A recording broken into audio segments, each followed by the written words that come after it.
महत्वपूर्ण विषय पे चर्चा हुई और कल पूरे प्रदेश भर से लाखों प्रधानमंत्री आवास के हितग्राही यहाँ उपस्थित थे और उनकी यह आक्रोश रैली थी, नाराज़गी थी, गुस्सा था और उस गुस्सा के प्रकटीकरण के लिए आए थे। मगर जैसे बर्बरता दिखाया भूपेश सरकार ने, जनरल डायर की याद आने लगी। जिस प्रकार हथगोले फेंके गए, जिस प्रकार लाठीचार्ज हुआ, वाटर कैनन जिस प्रकार छोड़े गए, ऐसा लगा कि कोई दुश्मन की फौज खड़ी है सामने।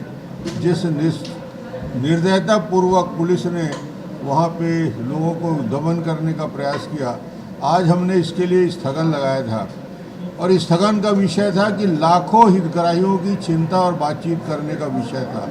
लाखों लोगों के लिए जिस प्रकार अपमानित किया गया भूपेश बघेल के द्वारा राजधानी में, उस मुद्दे को लेकर था और जो झूठ बोला गया उसका मैं पर्दाफाश करना चाहता हूँ। मुख्यमंत्री जी असत्य वचन कर रहे हैं। उनका जो बयान पेपर में बड़े बड़े अक्षर में छपा था उसका मैं खंडन करता हूँ।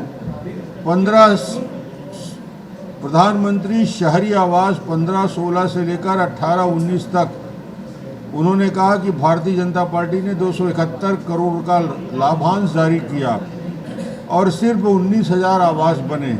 ये मुख्यमंत्री का बयान है और ये झूठ और असत्य वचन किए, जबकि कांग्रेस ने उनके अनुसार 19-20 और 22-23 में 93,000 आवास बने।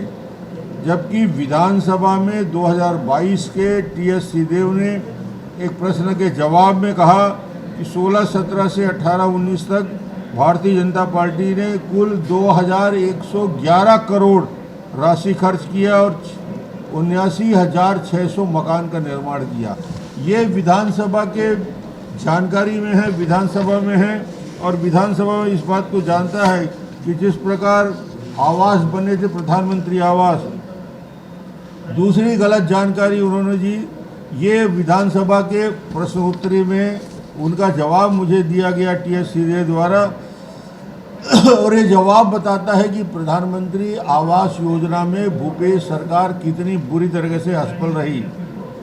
19-20, 20-21, 21-22 और 22-23 इन आंकड़ों की तुलना में यदि 16-17, 17-18, 18-19 यानी भारतीय जनता पार्टी के शासनकाल और कांग्रेस के शासनकाल से मैं करूंगा तो ये 19-20, 20-21, 21-22 और 22-23 में भूपेश सरकार के आने के बाद कुल 4 सालों में सिर्फ और सिर्फ 72,103 मकान बने। 72,103 मकान, ये जवाब इनके विधानसभा में है।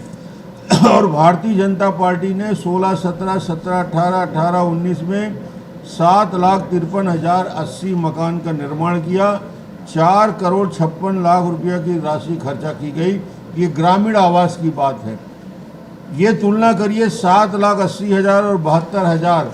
इसका मतलब ये हुआ कि भूपेश सरकार के आने के बाद आवास योजना में जो मैचिंग ग्रांट की राशि दी जानी चाहिए थी वो मैचिंग ग्रांट की राशि नहीं दी गई, जिसके वजह से आज पूरे प्रदेश में आक्रोश और नाराज़गी व्याप्त है और जिसकी वजह से कल लाखों लोग आए थे जिनके ऊपर असुर गैस के गोले छोड़े गए, अपमानित किया गया।